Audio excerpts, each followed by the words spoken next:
I can show you on the other side of the caliper, if there's enough light. It's held on by two fairly large bolts.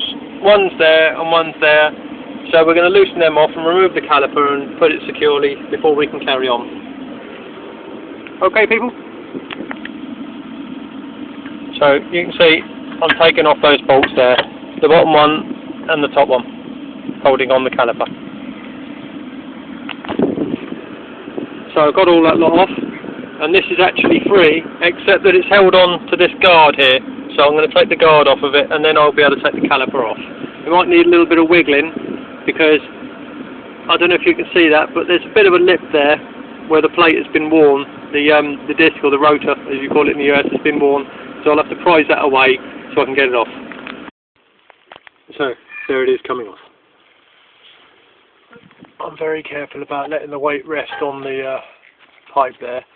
Should really have it supported, so maybe I should pop it up there like that. That's a lot better. You can see the brake blocks inside. Like I said, the actual disc looks in very good condition, so it's a shame to have to change it. But as I have said, you have to change them in pairs, otherwise you might get uneven pulling on the brakes.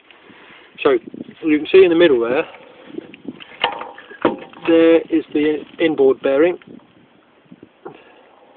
Got to be very careful to keep that clean. So I'm going to stick it down there on that piece of wood, like that. Make sure it goes back in the right way around, otherwise you'll be in trouble. That should make a pretty good grinding noise. So then this whole assembly can slip off.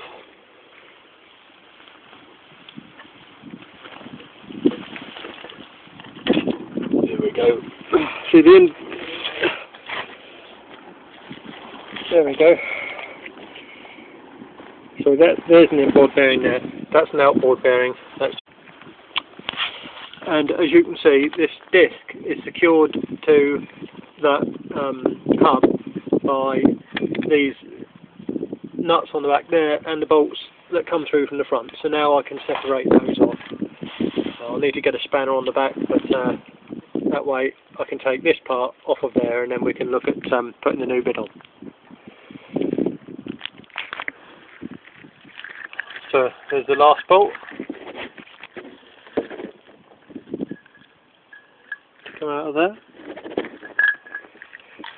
And with that gone, these should knock gently apart. I'm going to be careful about it because I don't want to dislodge the bearing unnecessarily.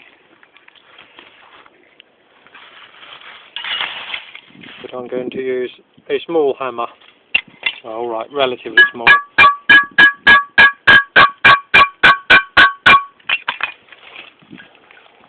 I'll have to put the camera down. So you can see there how it comes apart. I've just been knocking it apart gently all the way around. So there's the gap. And I can just about pull that last bit away.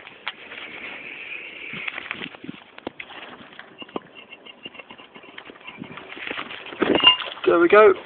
Okay, so we've got both pieces now, and we can replace this. Thank you very much. We'll go and get the new one. Okay. So here's the new disc.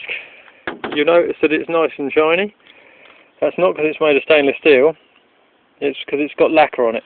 So before we actually use it, what we've got to do is clean off these surfaces with some... Get rid of the fly. Clean off these surfaces with some sandpaper. Not too coarse,